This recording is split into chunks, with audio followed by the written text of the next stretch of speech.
Transfer സാഗകളെല്ലാം അവസാനിച്ചുകൊണ്ട് എല്ലാ ടീമുകളും അവരുടെ മുഴുവൻ സ്ക്വാഡിനെ പ്രഖ്യാപിക്കാൻ വേണ്ടിയിരിക്കുമ്പോഴായിരുന്നു ഇന്ന് രാവിലെ മാർക്കസ് മർഗുലാഹോ ട്വിറ്ററിൽ ഈ ട്രാൻസ്ഫർ വിൻഡോയിൽ നടന്ന ട്രാൻസ്ഫർ സീക്രട്ടുകളെ കുറിച്ച് ഒരു റിവീൽ നടത്തുമെന്നുള്ള കാര്യം പ്രഖ്യാപിച്ചിരുന്നത്.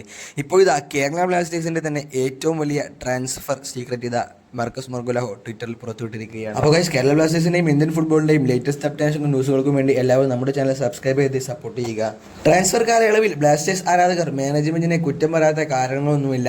ബ്ലാസ്റ്റേഴ്സ് എന്തുകൊണ്ട് നല്ലൊരു സൈനിങ് നടത്തുന്നില്ല, എന്തുകൊണ്ട് നല്ലൊരു സ്ട്രൈക്കർ എത്തിക്കുന്നില്ല, ബ്ലാസ്റ്റേഴ്സിൻ്റെ മാനേജ്മെന്റിന് ആ സമയത്ത് ആരോപണങ്ങൾ അയക്കാത്ത മേഖലകളോ പ്രശ്നങ്ങളോ ഉണ്ടായിരുന്നില്ല.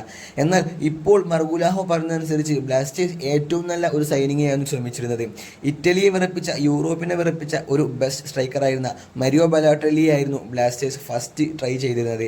ബ്ലാസ്റ്റേഴ്സിന് വേണ്ടി സൈൻ ചെയ്യാൻ താരം ഒരു ക്ലബിലും കളിച്ചിരുന്നില്ല എന്നതൊരു കാരണമായിരുന്നു. എന്നാൽ ചില പ്രശ്നങ്ങൾ കൊണ്ട് ബ്ലാസ്റ്റേഴ്സിന് അദ്ദേഹത്തെ ടീമിലെത്തിക്കാൻ സാധിച്ചില്ല. അദ്ദേഹം എങ്ങാനും ടീമിലെത്തിയിരുന്നെങ്കിൽ ISL വരുന്ന ഏറ്റവും ഉയർന്ന മികച്ച താരവും വളരെയധികം അഗ്രസീവോടുകൂടി കളിക്കുന്ന ഒരു സ്ട്രൈക്കറുമായി മാറുമായിരുന്നു താരം. എന്തുകൊണ്ടും ബ്ലാസ്റ്റേഴ്സിന് അദ്ദേഹത്തെ ടീമിലെത്തിക്കാൻ സാധിക്കാത്തത് ഒരു പ്രശ്നം തന്നെയായി മാറി. ഏതായാലും ബ്ലാസ്റ്റേഴ്സ് നല്ല ട്രൈകൾ തന്നെ നടത്തിയിരുന്നു എന്നതിനുള്ള ഏറ്റവും വലിയ തെളിവാണ് ഇപ്പോൾ മർഗുലാഹോ ട്വിറ്ററിൽ പ്രഖ്യാപിച്ചിട്ടുള്ളത്. ഇതുകൊണ്ടാണ് പറയുന്നത്, നമ്മൾ അറിയാത്ത കാര്യങ്ങളെക്കുറിച്ച് നമ്മൾ കൂടുതൽ പ്രശ്നങ്ങൾ ഉണ്ടാക്കരുതെന്ന്.